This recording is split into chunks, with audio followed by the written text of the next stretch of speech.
This episode is brought to you by FedEx. FedEx knows running a small business is hard enough without the hassle of shipping. That's why there's FedEx One Rate. With FedEx One Rate, you can ship your holiday packages cheaper than the post office for as low as $14.50 for small boxes. Visit FedEx.com/OneRate for details. Exclusions apply. Valid through January 19th, 2025. FedEx One Rate.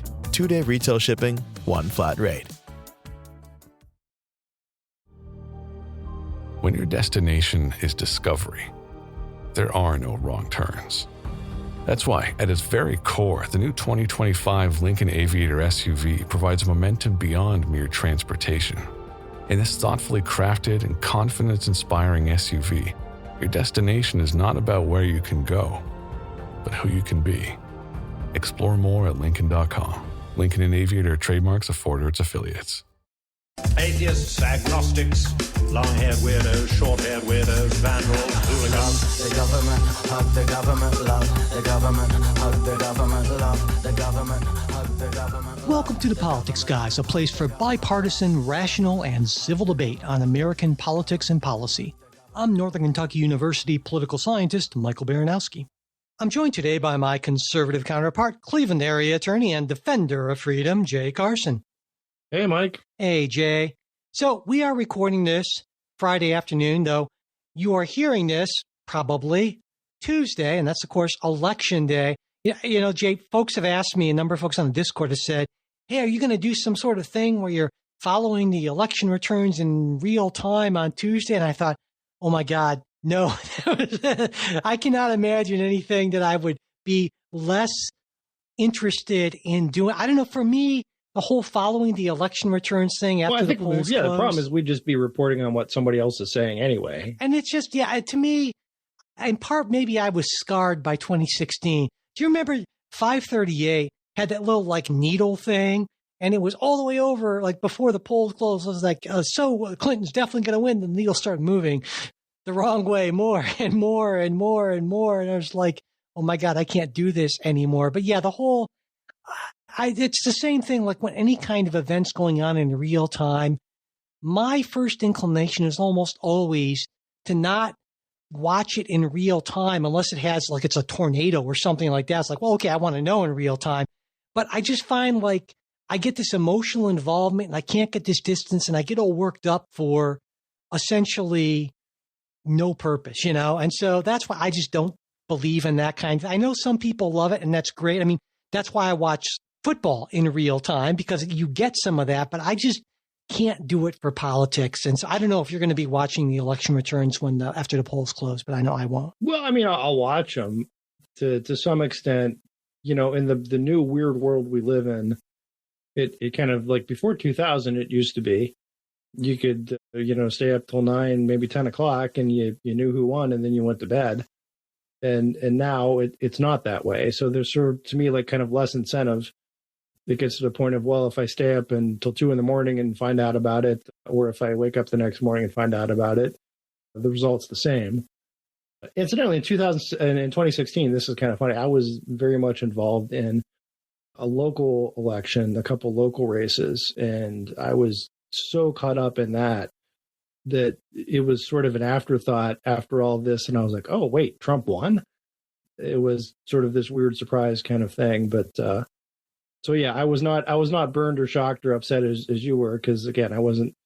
It wasn't even all that focused on it. Pretty shocking thing. But so, yeah, for 2024, Tuesday night, I will be taking a gummy and being asleep by 11:30, hopefully. So, and we'll wake up tomorrow and see what we got. So that's going to be my plan. But anyway, so I mentioned this on the weekend show.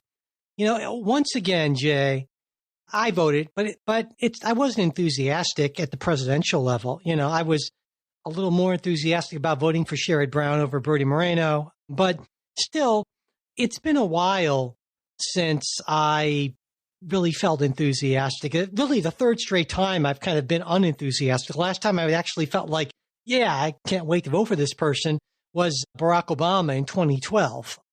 And so I guess I'm wondering, when's the last time you actually felt, if not excited, because you're not really an excited kind of guy, at least not to the extent that I am excitable. I try not to be. No, yeah, but it's kind of But certainly, when was the last time you felt like at least semi-enthused about your nominee? So maybe I would say George Herbert Walker Bush. Wow. Well, you're going way back. 92. Okay. Wow. So you've had an awfully bad run. Yeah. Okay. Wow. So we'll keep going because I have sort of a theory on why this is, but go ahead. Because I would have thought you would have been at least semi-enthusiastic about McCain versus Obama. No? 2008? No. Okay. No. Interesting. After McCain spent the primary campaigning against Republicans. Okay. Yeah. You know, it was sort of this like, I was not a John McCain fan for a whole bunch of reasons, you know. And Mitt Romney? Always this, you know. Romney seems like your kind of guy. He's I liked Romney, but again, not didn't send a shiver down your leg. But no, I mean McCain being the straight talking maverick and all this nonsense, and you know, then going and sort of he's going to trash all the evangelicals, you know, about how he doesn't like them, and then he's going to trash all the corporate interests, and he's going to try. It was sort of like it was sort of his Republican primary tour was sort of here's all the, you know, the groups within the Republican Party I really don't like, but he loved the media up until the end. And if only he'd have listened to me, I would have told him, John, they love you right now and you're a straight talking maverick, but just wait till we actually get to election day when you will be a serial adulterer. And that's, of course, you know, how it played out. So, and no, sorry, I wasn't excited by McCain. I voted for McCain, but I wasn't excited about it. And I guess, I mean, my larger point here is it's not just us. I mean, neither Trump nor Harris are over 50% favorability, at least according to Gallup. I mean, Biden in 2020 was at 54% at one point when he was running, but the last time that both candidates were over 50% or more was 2012. Obama 62%, Romney at 55%.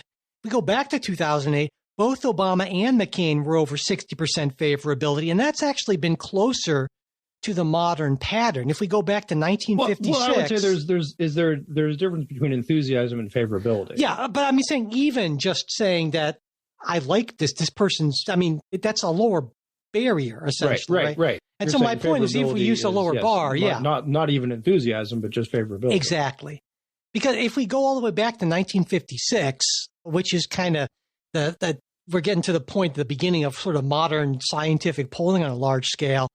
There was only one time prior to 2016 when one of the two nominees was under 50%. This won't surprise you. 1964, Barry Goldwater was at 43%, right? And he ended up getting crushed. But my point is that I would have been enthused about Barry Goldwater. There's the irony for you, but well, yeah, there's another. But my point being is that we're living in a different political world in a lot of ways. But certainly since 2016, one way in which it's very different is that the public doesn't seem to think much of either of the major party nominees, certainly not to the extent that they thought that they were, okay, I like this guy better than that guy, but neither of them's that awful sort of thing, right? And so I've got some thoughts as to why this is the case. But you mentioned you had a theory that applied to you, but I'm assuming it's probably more broadly applicable. So what is that? When your destination is discovery, there are no wrong turns. That's why, at its very core, the new 2025 Lincoln Aviator SUV provides momentum beyond mere transportation.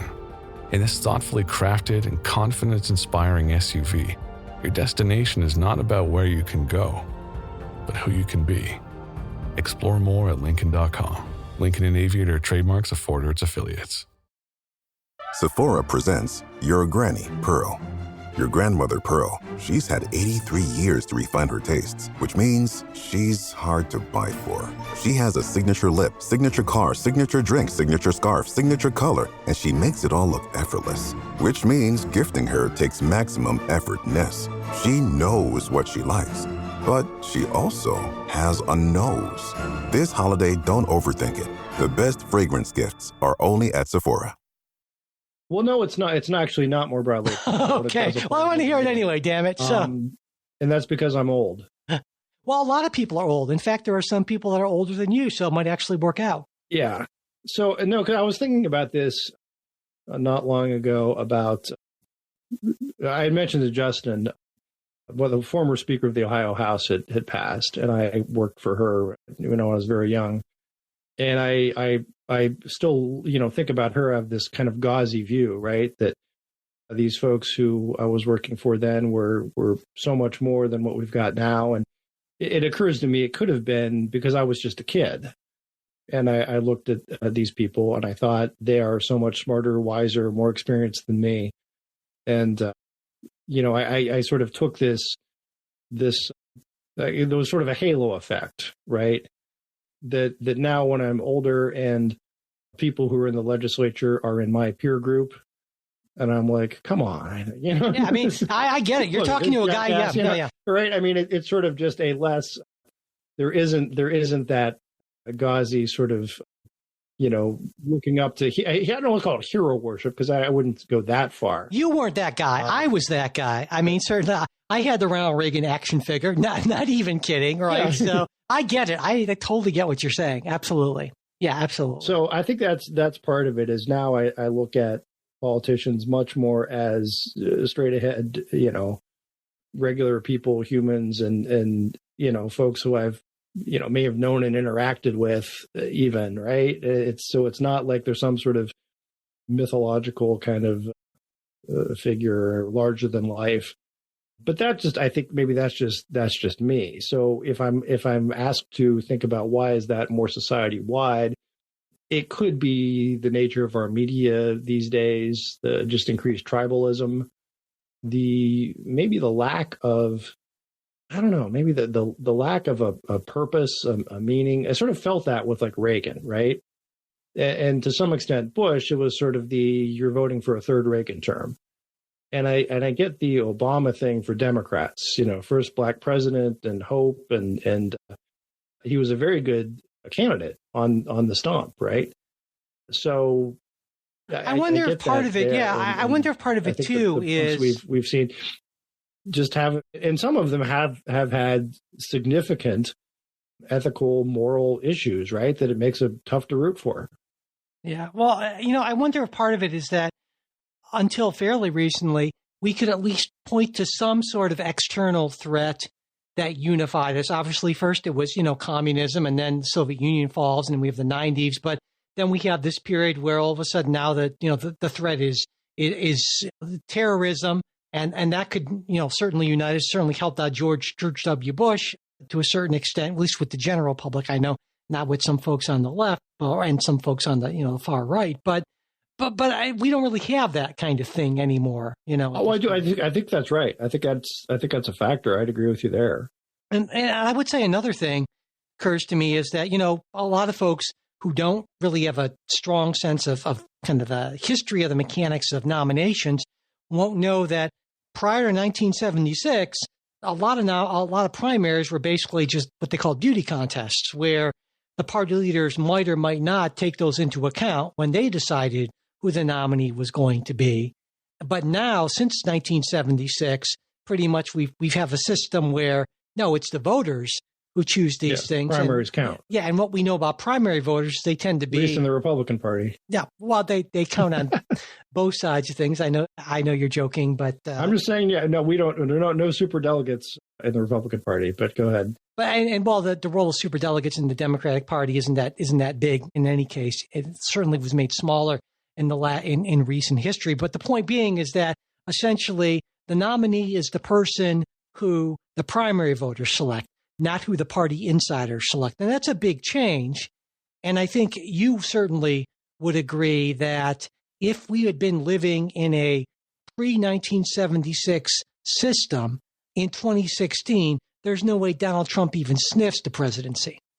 Oh, absolutely. Yeah. Yeah. And so, I mean, and that to me is a much bigger, because you might say, well, 76, why didn't these things take longer to happen? I think another factor that people don't really take into account is that there tends to be this lag time between when there is a structural change or when there is a technological change and when the political system, when society sort of adapts to it and changes based on that sort of thing.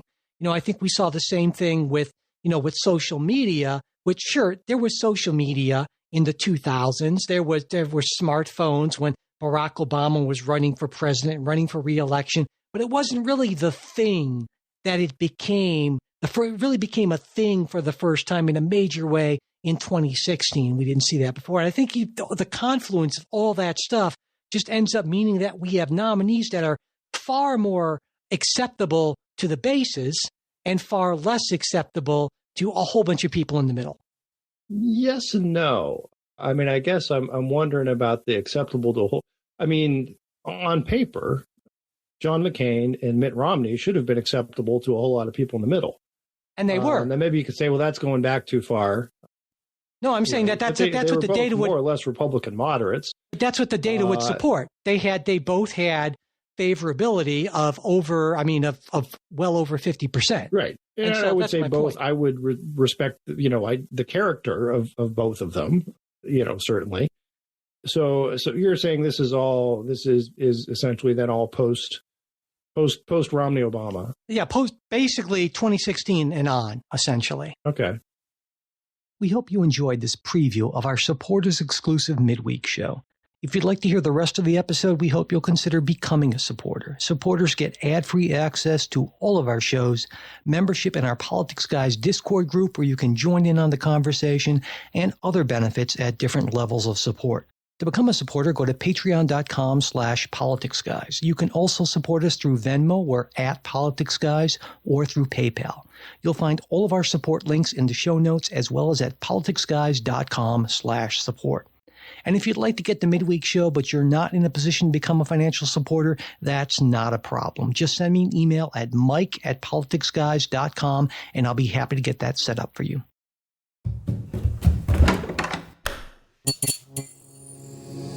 This podcast is part of the Democracy Group,